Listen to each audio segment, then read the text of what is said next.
How do you go from being just a waitress to sitting at the head of the very empire that once dismissed you? This is the incredible true story of Jacqueline Turner, a 41-year-old black woman working quietly at one of the city's grandest hotels, until one fateful night when a drunk billionaire stumbled into her care. What followed wasn't luck. It wasn't chance. It was grit, courage, and a relentless fight against the odds. As whispers turned to sabotage, and sabotage turned to open war, one question remained: could she stand when even the powerful wanted her gone? Dear viewer, if you are watching my story for the first time, I humbly request you write the location from where you are watching right now, subscribe this channel and press the bell icon now not to miss the notifications of my daily published new stories. Thank you, and let's dive into the full story. Jackie Turner had worked at the Grand Ellington Hotel for 17 years. At 41, she was known among the staff as one of the best waitresses in the city, sharp, unflappable, and able to handle the snootiest guests without ever cracking. She wore her crisp black and white uniform with pride, hair pulled back into a neat bun, a silver locket around her neck. The Grand Ellington wasn't an ordinary hotel, it was the tallest, most expensive skyscraper in the heart of the city. Its clientele consisted of wealthy socialites, celebrities, and the elite business class. Jackie had seen them all: arrogant CEOs, spoiled heirs, and cold, indifferent professionals. They rarely noticed her except to bark orders. No matter. She had learned long ago to let their attitudes roll off her back. Her focus was the work. She needed this job. Her mother's medical bills weren't going to pay themselves. On a warm Friday night, Jackie was working the Penthouse Bar, the most exclusive lounge in the hotel. The view stretched across the entire glittering city skyline. The marble-topped bar gleamed under soft golden lights. A jazz quartet played in the corner, while wealthy patrons sipped $1,000 whiskey and vintage wines. Jackie moved between tables with practiced grace, balancing trays of drinks and appetizers. The atmosphere was thick with quiet arrogance, each conversation laced with subtle one-upmanship. That night, at a corner table near the window, sat a man Jackie immediately recognized: Martin Caldwell. 61, founder and CEO of Caldwell Financial Group. Worth billions. A titan in the world of banking. Jackie had seen his face on the covers of Forbes and the Wall Street Journal. Word among the staff was that he stayed in the penthouse suite whenever he visited the city. He was known for being difficult. Rumor had it he didn't tolerate mistakes from the staff and often left without tipping. Tonight, Martin Caldwell sat alone, a half-empty bottle of 20-year-old scotch on the table, glass in hand. His usual icy demeanor was gone. He looked worn, eyes glassy, cheeks flushed. It was clear he'd been drinking heavily. Jackie approached carefully. "Good evening, Mr. Caldwell. Would you like me to get you some water or perhaps a light meal?" He barely glanced at her. "Just more scotch," he slurred. Jackie hesitated. The man was well past his limit. Serving him more alcohol would be irresponsible, and against hotel policy. She glanced toward the bar manager, Peter Grant, a thin, sharp-featured man in a tailored suit. Peter caught her eye and gave a curt shake of his head. "Policy," his eyes seemed to say. Jackie turned back to Caldwell. "Sir, perhaps a glass of water first. Just to balance it out." He frowned. "Are you refusing me?" His voice rose, drawing a few glances from nearby tables. "No sir, not refusing," Jackie said calmly. "Just concerned for your comfort." Caldwell waved her off dismissively. "You're just a waitress. Do what you're told." Jackie bit back a retort. She had learned not to let her pride get in the way of professionalism. "Yes, sir," she replied. But she didn't pour another drink. Moments later, Caldwell stood abruptly, swaying on his feet. He reached for his cane but missed, nearly toppling over. Jackie instinctively rushed forward and caught his arm. "Sir, please, let me help you." "I don't need your help," he snapped, pushing her away clumsily. His words were loud now, the room falling into an uncomfortable hush. Peter appeared at Jackie's side, face tight with irritation. "Miss Turner, take Mr. Caldwell up to his suite. Now. Before this turns into a scene." Jackie nodded and gently took Caldwell's arm. "This way, sir." Grumbling under his breath, Caldwell allowed himself to be guided toward the private elevator. The ride up was awkward. Caldwell leaned heavily against the mirrored wall, muttering about useless staff and people who don't know their place. Jackie said nothing. She focused on her task. At the penthouse floor, she helped him to the grand double doors of his suite. Inside, the lavish space was immaculate, floor-to-ceiling windows, custom art, gleaming floors. Caldwell sagged onto the nearest sofa, exhausted. "Do you want me to call someone? A doctor?" Jackie asked. "No," he mumbled. "Just, leave me." Jackie hesitated. The man was clearly not well. But Peter's earlier glare came to mind. She had done her duty. Without another word, she left, closing the door behind her. In the hallway, she exhaled deeply. Just another night at the Grand Ellington. Another arrogant man who saw her as nothing more than a servant. She straightened her shoulders and returned to the bar. As she passed the front desk, she overheard Peter speaking to the night manager. "That Turner woman, always sticking her nose where it doesn't belong. One day, she'll push too far." Jackie's jaw tightened, but she kept walking. She had a shift to finish. What she didn't know, what no one could have predicted, was that this night would change everything. Within a week, Jackie Turner's life would be unrecognizable. Jackie arrived at the hotel the following Monday, sharp at 3 p.m. as usual. The late afternoon sun gleamed off the marble floors of the lobby, reflecting in the tall glass doors. The Grand Ellington hummed with activity, bellboys hurried with luggage carts, concierges answered guests in several languages, and the front desk phones rang off the hook. To most people, it was just another start to another shift. But Jackie noticed something different in the air the moment she clocked in. The whispers had started. As she tied her apron in the staff locker room, several younger waitstaff glanced at her, quickly looking away when she met their eyes.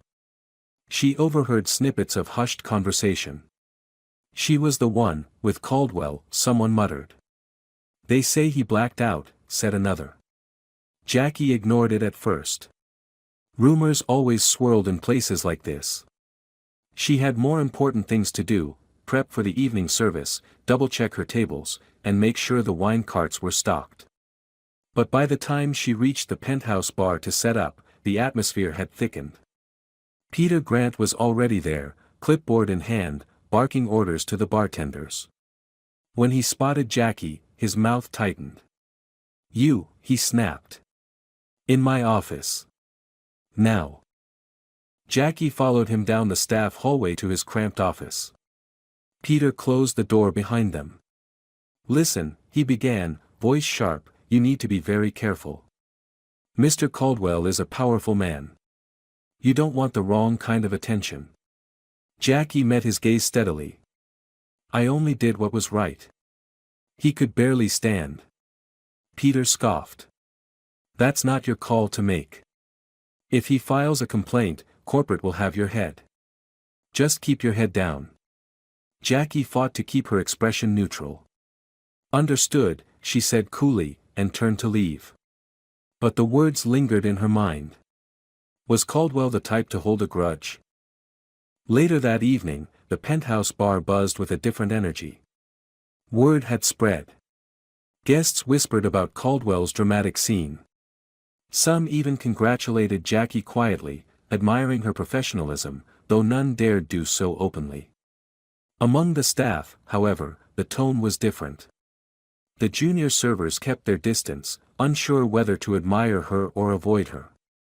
The assistant manager, a smug young man named Derek Vaughn, made a point of sneering every time she passed. "Think you're some kind of hero now," he muttered under his breath as she walked by. Jackie ignored him. She had learned long ago that pride and attitude wouldn't pay her bills or keep her mother in the nursing home. By Thursday, the buzz had not died down. If anything, it grew louder when word spread that Martin Caldwell had extended his stay, another full week. He hadn't been seen much since that Friday night. A few members of housekeeping whispered that they'd seen the penthouse suite's liquor cabinets emptied and replaced. Jackie wondered uneasily if he even remembered what had happened. Then, on Friday morning, exactly 1 week after the incident, a formal announcement shook the staff. The Grand Ellington had been sold. Emails went out from the general manager. The entire staff was summoned to an emergency afternoon meeting. The buyer was anonymous, for now.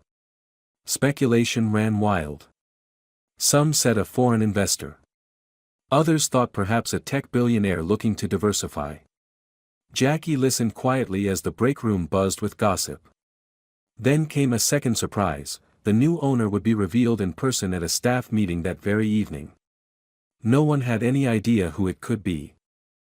At 6 p.m., the staff gathered in the grand ballroom, now empty except for rows of chairs. The chandeliers sparkled above. Peter stood near the front with a tight smile, trying to maintain control of the room. The general manager, an older man named Mr. Langston, addressed the staff. "Ladies and gentlemen, I know you've all heard the news. We are officially under new ownership. Please remain professional and calm as we transition." The doors at the back opened. Conversation stopped. Everyone turned. In strode a group of sharply dressed lawyers, followed by a tall, broad-shouldered man, Martin Caldwell himself. The billionaire looked completely sober and composed, dressed in an impeccably tailored suit. His sharp blue eyes swept the room. A murmur rippled through the staff. Peter stepped forward, bowing slightly. "Mr. Caldwell," but Caldwell held up a hand to silence him. "Ladies and gentlemen," Caldwell said in a clear, commanding voice. "As of today, I am the new owner of the Grand Ellington Hotel." Gasps filled the room. The rumors had been wrong. He wasn't just staying here, he had bought the entire place. Caldwell continued. "Some of you may know I've had reason to reflect on my experiences here." His gaze moved deliberately across the staff, until it landed on Jackie. His expression did not change. "There will be changes in how this hotel is run. Effective immediately, I am restructuring management. And the first change is this: Peter Grant, you're dismissed. Immediately." Peter's face turned pale. What?" he stammered. "But, I don't repeat myself," Caldwell said coldly. "You've allowed a culture of arrogance and neglect. It ends today." A stunned silence followed as security escorted a speechless Peter from the room. Caldwell's tone softened slightly. "There is one member of staff whose integrity reminded me that real service is not about bowing to wealth, but doing what's right, no matter the consequences." Jackie's heart pounded. Caldwell's eyes were on her again. "Miss Turner. Jacqueline Turner." The entire room turned to stare. Caldwell's voice carried clearly. "You are now the new general manager of the Grand Ellington. Report to my office at 8 a.m. tomorrow." Jackie's breath caught. A stunned, disbelieving silence filled the room. She could barely speak. Caldwell gave a small nod, then strode from the room, his lawyers trailing behind. The ballroom erupted in chatter. Jackie stood frozen, her mind racing. A week ago, she had been dismissed as just a waitress. Now, she was the manager of the most prestigious hotel in the city.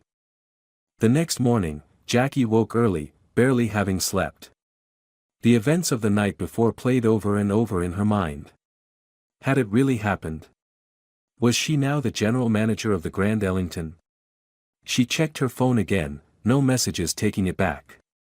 The staff-wide email announcing her appointment was still there, official, with Martin Caldwell's name on it. Jackie dressed carefully. No longer in her waitress uniform, she chose a sharp navy suit and modest heels. She pulled her hair into a sleek bun and put on her mother's silver locket. For a moment, she stared at herself in the mirror. "You can do this," she whispered, though a flicker of doubt remained. At 7:45 a.m., Jackie entered the hotel lobby. Staff members glanced her way, some with surprise, others with curiosity, a few with open resentment. Derek Vaughn, the assistant manager, stood by the front desk, arms crossed. "Well, look who's moving up in the world," he sneered quietly as she passed. Jackie ignored him. Her focus was on the meeting with Caldwell. At exactly 8 a.m., she knocked on the penthouse suite door. A lawyer answered and ushered her inside. The suite was as immaculate as ever. Martin Caldwell sat by the window, a black coffee in hand. He looked up and gestured for her to sit. "Miss Turner," he began without preamble. "You handled yourself with dignity last week. That's why you're here. I need someone I can trust to run this place properly. Are you ready for that?" Jackie steadied herself. "I believe I am, sir." Caldwell nodded. "Good. I've already signed the orders. You are now officially general manager. You'll report directly to me. The previous culture of this hotel, favoritism, neglect, arrogance, ends now. Understood?" "Understood," Jackie said firmly. "You'll face resistance," he added. "Some of the staff won't like seeing a black woman in charge. I don't care. Results matter, not opinions." Jackie met his gaze. "I won't let you down." Caldwell gave a faint smile. "I know you won't. Now, your first task is a full review of department leads. Start today. Replace whoever you must. Full authority." With that, Jackie's first day as manager began. She spent the morning walking the hotel, clipboard in hand. Everywhere she went, whispers followed her. In the staff lounge, the housekeepers greeted her warmly. "Congratulations, Miss Turner," one of them, Maria, beamed. "About time someone who understands us is in charge." But not everyone was pleased. In the kitchen, the head chef barely acknowledged her. In the marketing office, the PR director gave her a tight smile but whispered to a colleague the moment Jackie turned away. Most openly hostile was Derek Vaughn. He cornered her near the elevator. "You think you can just stroll in here and take over?" he hissed. "You're not qualified for this. You're just..." Jackie cut him off with a calm, even voice. "As of this morning, I'm your superior. You'll address me as General Manager Turner. If you have a problem with that, you're welcome to submit your resignation." Derek flushed, jaw tight. "We'll see how long this lasts," he muttered, storming away. Throughout the day, Jackie met with department heads. She made careful notes: who was supportive, who was resistant, who was capable. By evening, she had drawn her first conclusion: several managers, including the previous assistant manager, needed to go. Caldwell's instructions had been clear. Results mattered. At 6 p.m., Jackie stood at the front of the staff meeting in the ballroom, just as Caldwell had the night before. Her voice was steady as she addressed the room. Effective immediately, she announced, there will be changes in leadership. We will build a hotel culture based on respect, professionalism, and excellence. There is no room here for arrogance or favoritism. I expect all of you to rise to the occasion. She read off a list: 3 dismissals, including Derek Vaughn. Gasps rippled through the room.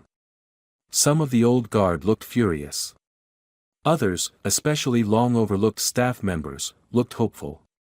For those committed to this vision, Jackie continued, you will have my full support. For those who cannot adapt, you know where the door is. The meeting ended with a mix of murmurs and applause.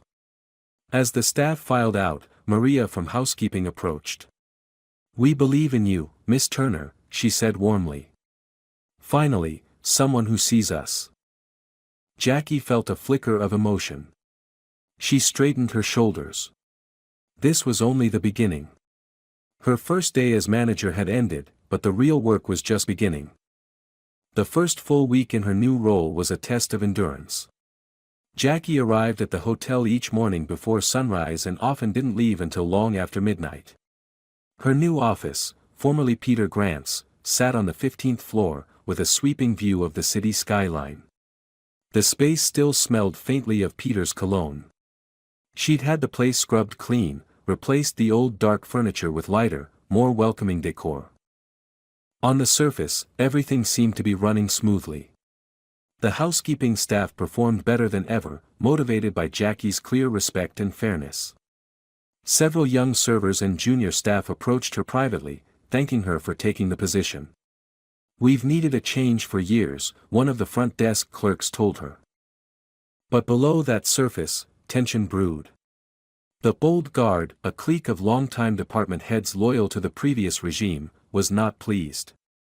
These were the senior managers who had grown comfortable under Peter's rule, the executive chef, the head of marketing, the events coordinator. Each was white, well-connected, and smug in their perceived superiority. Jackie quickly noticed their small acts of defiance, missing meeting invites, incomplete reports, whispered conversations that stopped the moment she entered the room. She kept her composure, refusing to let it rattle her. But she didn't ignore it either. One evening, after a long shift, Jackie stayed late reviewing security footage from the staff hallways.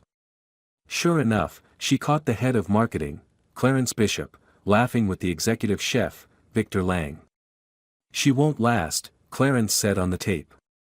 "Caldwell's drunk on some guilt trip. A few complaints to the board, and she'll be out of here in a month." Victor smirked. "Let her try running this place. We'll see how long the little waitress plays manager." Jackie sat back, her pulse steady but cold. So this was how they meant to play it. That week, the problems escalated. A major VIP booking for an international conference was accidentally lost by Clarence's team. The head chef suddenly claimed the kitchen's supply orders hadn't been placed on time. Room service deliveries ran mysteriously late to certain high-profile guests. The goal was clear: sabotage her leadership, make her seem incompetent. Jackie responded with quiet precision. She conducted unannounced audits of every department. She pulled data on guest complaints, staff attendance, and vendor deliveries. She personally called the hotel's biggest clients, smoothing over any delays. And she began documenting everything. Each missed deadline. Each snide comment. Each accidental mistake. Meanwhile, Caldwell remained mostly in the background. He'd left town for a board meeting but emailed her every few days. "You will face resistance," one message read. "Stand firm. You have my backing." Still, the pressure wore on Jackie. Late one Friday, after another 16-hour day, she sat alone in her office, exhausted. A soft knock came at the door. It was Maria from housekeeping, holding a small tray with tea and biscuits.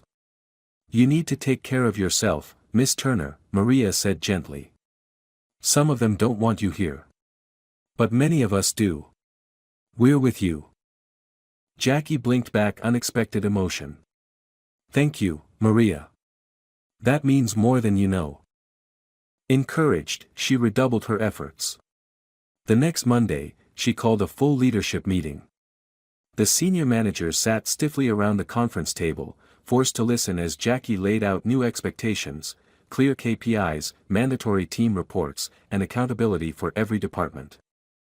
Clarence spoke up, voice dripping with disdain.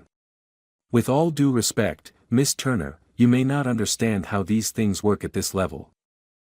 Jackie met his gaze, calm and unflinching.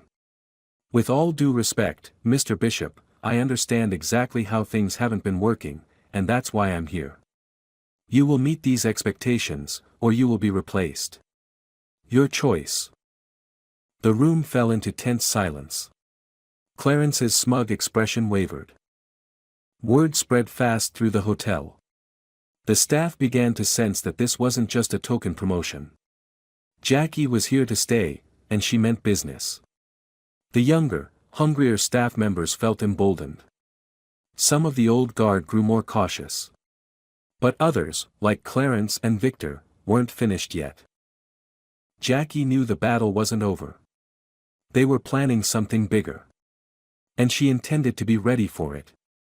By her third week as general manager, Jackie could sense it, something was coming.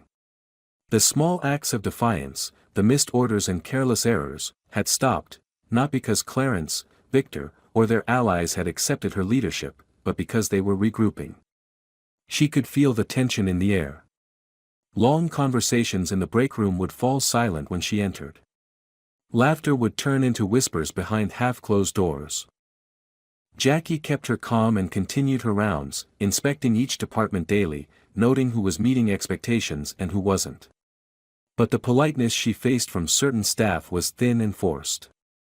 She recognized the look, white professionals used to power, uncomfortable now that it rested in the hands of a black woman they had underestimated for years. On a quiet Tuesday afternoon, the first blow landed. A well-known business blogger published a scathing piece, "What's happening at the Grand Ellington? New management, old problems." The article quoted several anonymous insiders, claiming service had declined since Jackie's promotion, that the hotel was in chaos, that key staff were fleeing in frustration. The piece made the rounds quickly, shared by industry people and hotel regulars. Jackie's inbox filled with forwarded links and concerned messages. The tone was obvious, coded language about inexperience and poor leadership. She knew exactly who was behind it. Clarence had long connections in the PR world, and Victor's wife was a freelance writer known to the blogger. It was a calculated attack designed to erode her credibility. By the next day, the gossip had spread inside the hotel. Some staff openly speculated that Jackie wouldn't last. The front desk clerks became colder. A few senior servers suddenly requested transfers. Jackie refused to be rattled.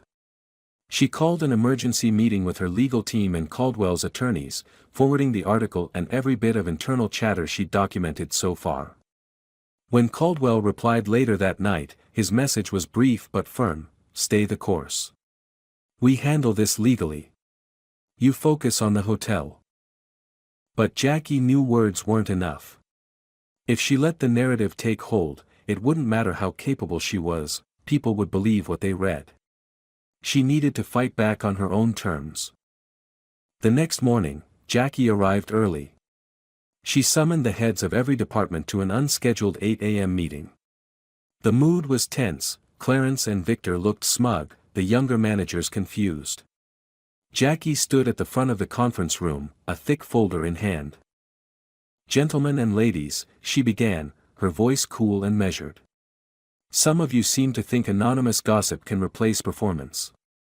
So let's look at facts." She opened the folder and laid out clear, undeniable data: guest satisfaction ratings since her appointment, which had risen 15%. Service error rates, down 12%. Room cleanliness scores, the highest in 2 years. Vendor payments caught up. Positive online reviews growing daily. She let the numbers speak for themselves, then looked directly at Clarence and Victor. "This hotel will succeed based on merit and results. Not whisper campaigns. Not anonymous sources. If anyone here wishes to be part of that success, my door is open. If not, you are free to leave." The room fell into uncomfortable silence. Clarence's jaw clenched, but he said nothing. Victor looked away, fuming.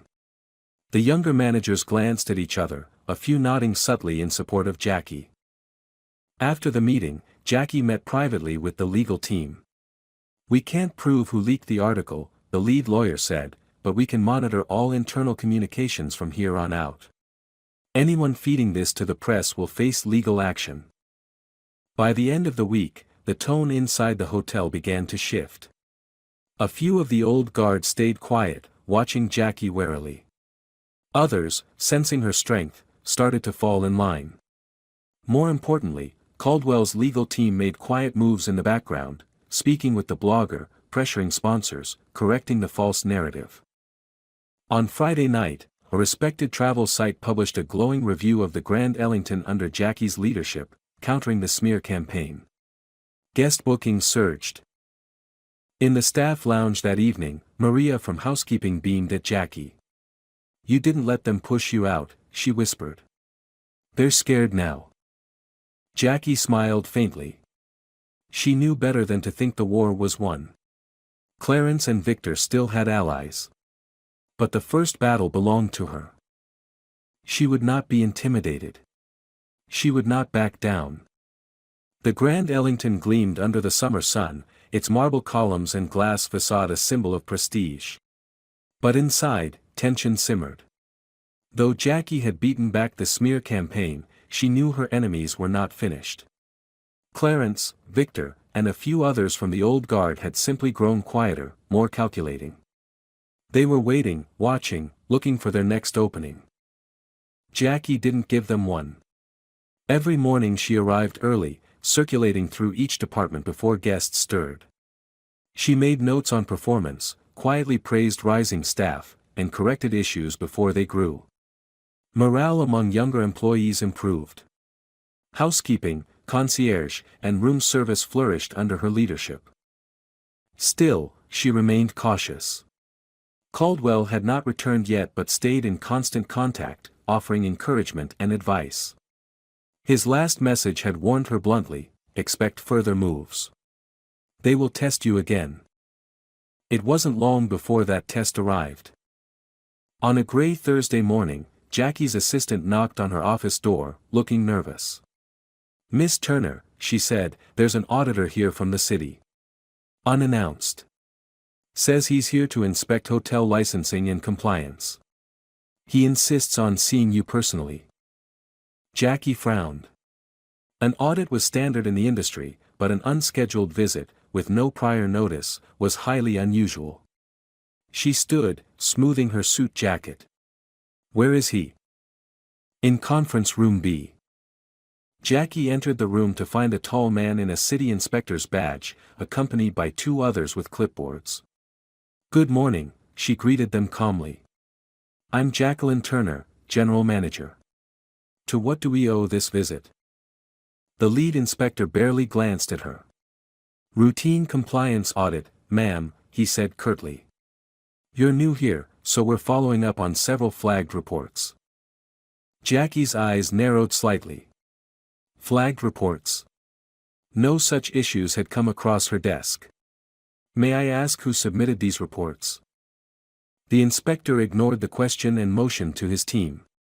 "We'll need full access to staff records, kitchen facilities, fire safety systems, and all vendor contracts. Starting now." Jackie's mind moved quickly. Someone inside the hotel, Clarence, most likely, had fed complaints to the city office, hoping an audit would uncover some oversight or violation that could discredit her. Very well, she thought. If they wanted a fight, she would give them one. "Of course," she replied smoothly. "I'll personally accompany you." For the next 8 hours, Jackie led the audit team through every inch of the hotel. She opened files, answered questions, and oversaw every inspection. When they reached the kitchen, Victor loomed by the door, arms crossed, smirking. "I hope everything's in order," he said mockingly. Jackie met his gaze coolly. "I make sure of it." The inspectors combed through food storage, hygiene logs, staff certifications, everything. Thanks to Jackie's earlier audits, every department was in top shape. Throughout the day, Clarence loitered in the hallways, watching with thinly veiled amusement. Several old guard staff whispered and exchanged glances, clearly hoping the audit would uncover something damaging. But hour after hour passed with no major findings. Jackie remained calm and professional, offering documents before being asked, correcting minor issues on the spot. By evening, the lead inspector closed his file with a grudging nod. No significant violations, he admitted. Overall, well maintained. Jackie thanked them politely, seeing them to the lobby. As the inspectors left, she spotted Clarence nearby, scowling. She approached him, voice low but steady. "You'll have to try harder next time," she said. "The hotel will meet every standard, as long as I'm here. Clarence's smile faded. He turned and walked away. Word spread quickly. The failed audit attempt became the talk of the staff halls. More junior employees, emboldened by Jackie's steady leadership, rallied behind her. Morale rose further. Later that night, Maria brought tea to Jackie's office again. Some of them still want you gone, she warned softly. But others, they believe now. They believe in you. Jackie smiled wearily. Good, she said. Because I'm not going anywhere. Her enemies had thrown another challenge, and failed. But Jackie knew there was more to come. The war for the hotel wasn't over. Not yet. By her 4th week in charge, Jackie had brought the Grand Ellington back to life. Guest satisfaction was up. Bookings surged. Younger staff thrived under her leadership. Even some of the older, neutral managers began to acknowledge her competence. But the old guard wasn't done. Clarence and Victor had failed to bring her down through gossip, sabotage, or a surprise audit. They had only one weapon left, the board. Though Martin Caldwell owned the majority stake in the hotel, a small board of influential investors still held minority shares. Old money. Conservative. Most of them had known Peter Grant, Clarence, and Victor for years. Jackie had met the board only once, briefly, at a reception after her appointment. She remembered the cold stares and forced handshakes. To them, she had been the waitress. Unqualified. Temporary. It was no surprise, then, when Jackie's assistant entered her office late one afternoon looking pale. Miss Turner, she said, you're being summoned to an emergency board session. In the main conference room. No agenda provided. Jackie's heart beat faster, but her expression remained calm. Thank you, she said. She straightened her jacket, gathered her notes, and walked to the boardroom. Inside, the tension was thick. The long mahogany table gleamed under soft lights. At one end sat 4 board members, older men and 1 woman, all white, all dressed in tailored suits. Clarence stood near them, a satisfied smirk on his face. Victor sat at the side, arms crossed. No sign of Caldwell. Miss Turner, one of the board members began, a silver-haired man named Robert Hale. We've been concerned. Reports have reached us regarding instability since your appointment. He glanced at Clarence, who gave a slight nod. An anonymous source has provided us with troubling details about management practices, staff morale, and potential financial irregularities. Jackie's eyes narrowed slightly. This was the play: force her into a defensive position, question her competence, then demand her resignation, for the good of the hotel. Without Caldwell present, the board could act freely. Robert continued. In light of these concerns, the board is prepared to recommend a return to proven leadership, someone with more experience. Clarence stepped forward. For the sake of continuity, I would be willing to assume interim management, until Mr. Caldwell returns. Jackie stood tall. If you would allow me to respond. The board exchanged glances. Robert waved a hand. Briefly. Jackie opened her portfolio and calmly laid out facts: improved guest satisfaction scores, increased revenue from recent conferences, positive press correcting earlier smears, rising online reviews. She presented charts, signed vendor statements, glowing client testimonials. And regarding staff morale, she added, voice steady, here are the results of an anonymous survey I commissioned last week. The survey showed overwhelming support for her leadership, especially among junior staff and long-overlooked employees. Silence followed. Clarence's smile faded. Victor shifted in his seat. Robert cleared his throat. Even so, he said, Mr. Caldwell is not here to confirm your direction. Without his explicit endorsement, the board is prepared to act. Before Jackie could reply, a voice rang from the doorway. He is here. Every head turned. Martin Caldwell entered the room, walking briskly, lawyers behind him. His icy gaze swept the board, then fixed on Clarence. "I've been briefed," Caldwell said coldly. "This meeting is unauthorized. Miss Turner has my full confidence. She remains general manager." The board members looked shaken. Robert tried to recover. "Mr. Caldwell, there are concerns." "Your concerns are based on lies," Caldwell snapped. "Anyone undermining this management will answer to me." He turned to Jackie. "You're doing exactly what this hotel needs. Continue." Clarence's face drained of color. Victor avoided eye contact. Caldwell looked back at the board. "If anyone here prefers other leadership, they're welcome to sell their shares." No one spoke. The meeting ended in tense silence. Caldwell motioned for Jackie to walk with him. "You handled yourself well," he said quietly. "But this was not the last attempt. Be ready." Jackie nodded. "I will be." As she returned to her office, staff members watching from the hall began to whisper, this time in admiration. Word of the confrontation spread quickly. More employees rallied behind her. The boardroom ambush had failed. Jackie stood stronger than ever. But the fight was far from over. In the days following the failed boardroom ambush, the Grand Ellington's atmosphere shifted. There was still tension, but it was no longer driven by open defiance. The staff who had supported Clarence and Victor now tread carefully. Word had spread that Martin Caldwell himself had endorsed Jackie, publicly and forcefully. More than a few of the old guard retreated into silence, unwilling to risk their positions. But Clarence didn't retreat. Neither did Victor. They were planning something deeper, something more dangerous. Jackie sensed it. Each morning as she walked the halls, she caught fleeting glances, hurried whispers. The energy of the staff told her everything, another move was coming. And it wouldn't be another audit or board attack this time.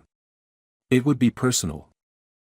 One Thursday evening, well past midnight, Jackie stayed late in her office, catching up on guest reports and planning next month's luxury package rollout. The hotel was quiet, most staff gone for the night. Only security and a skeleton crew remained. A ping from her inbox caught her attention, a message from a private, unknown address. The subject line read, "Urgent, for your eyes only." Jackie frowned and opened the email. Attached was a PDF, scanned copies of forged invoices and internal documents that appeared to show her signature authorizing fraudulent payments to a fictitious vendor. Dozens of them. If real, they would amount to a major financial scandal, grounds for immediate termination or even prosecution. But Jackie had never seen these documents in her life. Her breath caught. The pieces clicked together instantly. This was it, the final betrayal. Clarence and Victor, or someone close to them, had created these forgeries. If leaked to the press or sent to the board, they could destroy her reputation, perhaps even ruin her career beyond this hotel. Jackie's mind raced. Who could have access to these systems? IT? Finance?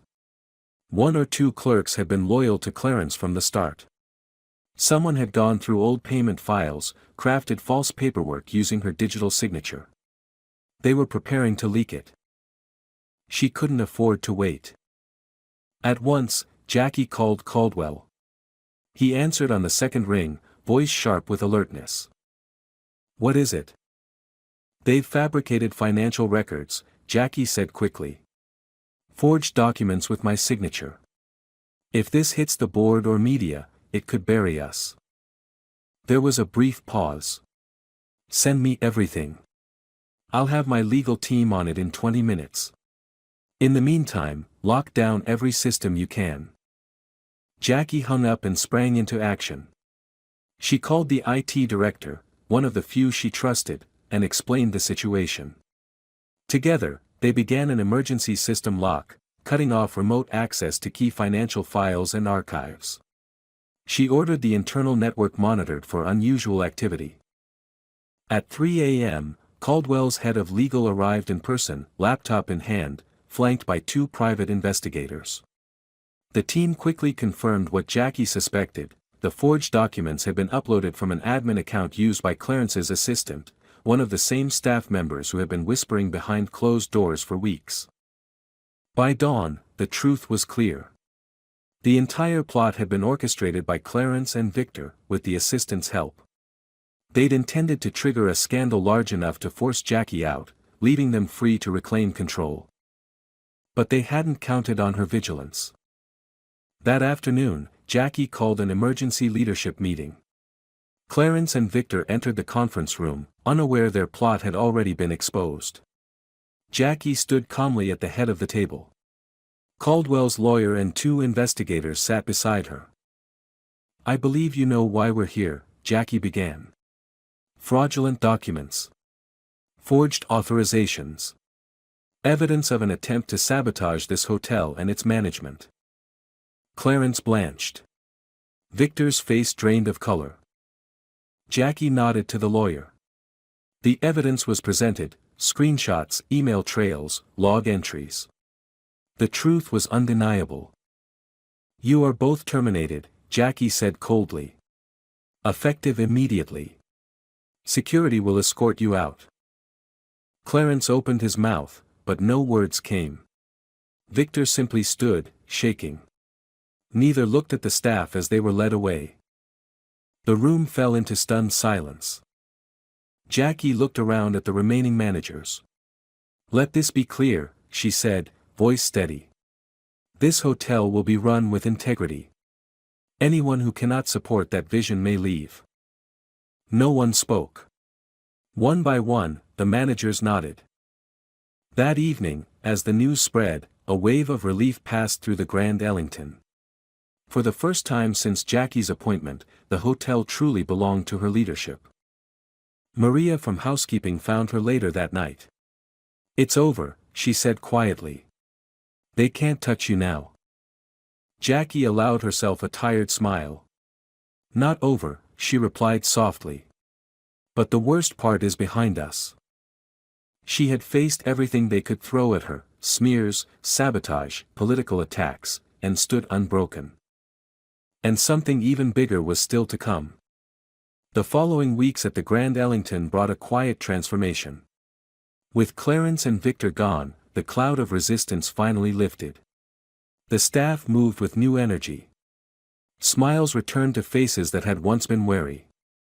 Departments worked together with a level of cooperation Jackie hadn't seen in years. Guests noticed too. 5-star reviews poured in. Bookings for events skyrocketed. The hotel was alive again, vibrant, welcoming, professional. And Jackie? Jackie was in command. She'd earned the respect of her team, not through title or fear, but through fairness, integrity, and sheer will. Even the board, once skeptical, now deferred to her judgment. Robert Hale, previously her most vocal critic, sent a formal note of acknowledgement: "Your leadership has restored this hotel's reputation. You have the board's full support." But none of that prepared her for what was coming next. One crisp Friday morning, Jackie received an unexpected call from Caldwell's office. His personal assistant, a polite woman named Evelyn, spoke softly: "Mr. Caldwell would like you to join him for lunch. Private. Penthouse suite. Noon sharp." Jackie blinked. Caldwell had been back in town for a week but kept mostly to himself. A private lunch meant something serious. She arrived at noon, her sharpest navy suit perfectly pressed. Inside the penthouse, the dining table was set elegantly for 2. Caldwell stood by the window, gazing out over the city. He turned when she entered, his face unreadable. "Miss Turner," he said. "Please, join me." They ate in near silence. Only after coffee was served did Caldwell speak again. "I've been watching closely these past weeks," he began. "You've done more than anyone expected. More than I expected." Jackie remained quiet, listening. "You took a hotel that was rotting from within and brought it back to life," Caldwell continued. "And you did it while facing hostility few could endure. That speaks to something more than management skill. It speaks to character. He leaned back slightly. You should know something. When I first bought this hotel, it was a hobby, a trophy. But after seeing what it can become under your leadership, I've decided I want to sell. Jackie's breath caught. I no longer wish to own the Grand Ellington, Caldwell said calmly. But I will not hand it off to another board of tired old men. I want someone with vision. Someone who's proven they can make this hotel great. He fixed his gaze on her. I want you to buy it. The words hung in the air, heavy with shock. Jackie swallowed. Mr. Caldwell, with respect, I don't have that kind of money. He nodded, as though expecting the response. Which is why I've arranged favorable terms. A private sale. Financing through my firm. You'd assume ownership, with full control. Pay it off in 5 years, sooner, if you like. No tricks. No games. You've earned this chance. Jackie's mind reeled. Owning the Grand Ellington. The very idea seemed impossible, until now. A hotel where she'd once been dismissed as, just a waitress. A place where she'd been disrespected, doubted, nearly sabotaged. She thought of her mother. Of every long, exhausting shift. Of the years spent invisible to the very people now praising her. And now, this offer. I need to think, she said finally, voice steady. Of course, Caldwell replied. Take the weekend. My lawyers will prepare the draft. If you agree, it's yours. He rose, extending a hand. Jackie stood and shook it, still half in disbelief. As she left the penthouse and walked through the gleaming lobby, heads turned. Staff smiled warmly. Some clapped quietly. They had heard bits of the conversation already, word traveled fast in hotels. Maria found her before she reached her office. We heard, she said softly. It's really happening. Jackie looked at her, eyes shining with restrained emotion. Maybe, she whispered. Maybe it is. She sat in her office late into the night, staring at the city lights beyond the window. She could become the owner of the Grand Ellington. Not by chance, not by accident, but by right. By earning it. The waitress who helped a drunk billionaire get home, could soon own the entire hotel. But the final decision remained. The weekend passed in a blur. Jackie barely slept. Her mind turned endlessly over Caldwell's offer. Could she really take on such a responsibility? Could she shoulder ownership, not just management, of one of the most prestigious hotels in the city? The weight of it was enormous. The risks, the debt, the public scrutiny, all of it loomed large in her mind.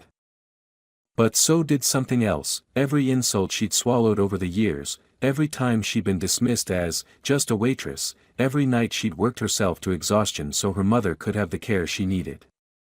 This wasn't just an offer. It was a vindication. A chance to rewrite her entire story. By Monday morning, her decision was clear. She arrived at the hotel just before 7 a.m. dressed sharply, her mother's locket around her neck. She walked straight to the penthouse. Evelyn greeted her with a knowing smile and ushered her in. Caldwell was already seated, legal documents neatly stacked before him. He looked up, blue eyes sharp. Well? Jackie met his gaze. I'm ready, she said firmly. I'll take the offer. A faint smile crossed Caldwell's face. Good.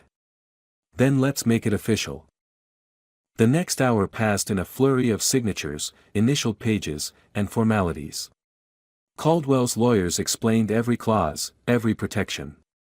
The terms were even more generous than she expected: low interest, manageable payments, and complete operational control from day one. When the final signature was penned, Caldwell extended a hand. Congratulations, Miss Turner, he said. Or rather, Owner Turner now. Jackie shook his hand, her heart pounding. It was done.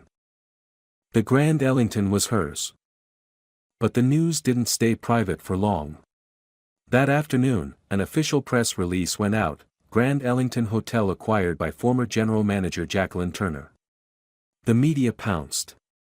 Headlines followed. From waitress to hotel owner, Jacqueline Turner's stunning rise. A new chapter at the Grand Ellington under black ownership. Turner takes control of city's most prestigious hotel. Inside the hotel, the reaction was immediate. Staff members cheered openly in the hallways. Maria embraced her, tears in her eyes. "You did it," she whispered. "You showed them all." Even some of the old guard, those who had quietly survived Clarence's faction, offered grudging respect. One senior concierge approached her in the lobby. "I misjudged you," he admitted. "We all did. Congratulations." That evening, Jackie called an all-staff meeting in the ballroom. The space was packed: waiters, housekeepers, front desk staff, chefs, managers, security. They filled the room wall to wall. Jackie stood at the front, no notes, no speech, just her voice. "I started here as a waitress," she began. "For 17 years, I served in these halls. I've seen the best and worst of what this place could be." She looked out across the crowd, many faces shining with pride. "When I was given the chance to lead, some of you believed. Others doubted. But through it all, I had one goal: to make this hotel a place we could all be proud of. A place of excellence. Of fairness. Of respect." She paused. "And today, I stand here not just as your general manager, but as the new owner of the Grand Ellington." The room erupted. Applause, cheers, even tears. The sound filled the grand space, echoing off the marble and gold. When it quieted, Jackie smiled. "We will build something new here," she said. "A place where talent matters more than titles. Where respect matters more than status. And where no one is dismissed for who they are." Another round of applause followed. Staff came forward one by one, congratulating her, thanking her, pledging their loyalty. As the night wore on and the celebration continued, Jackie stood for a quiet moment by the ballroom's tall windows, looking out at the city lights. She thought of that night not so long ago, helping a drunk billionaire back to his room, ignored, dismissed by those who thought she didn't belong. And now, she owned it all. The Grand Ellington. Her hotel. Her story had only just begun. Dear friend, in every workplace, unseen heroes rise each day, overlooked, underappreciated, often underestimated. Jacqueline Turner's story reminds us that integrity, heart, and talent know no color, age, or background. Let's break the cycle of judgment and open doors for those who truly deserve them. If this story moved you, inspired you, or gave you hope, please like this video so more people can hear it. And don't forget, subscribe to this channel for more powerful stories that shine a light on resilience, justice, and the human spirit. Because sometimes, the ones they dismiss today will be the ones who own it all tomorrow.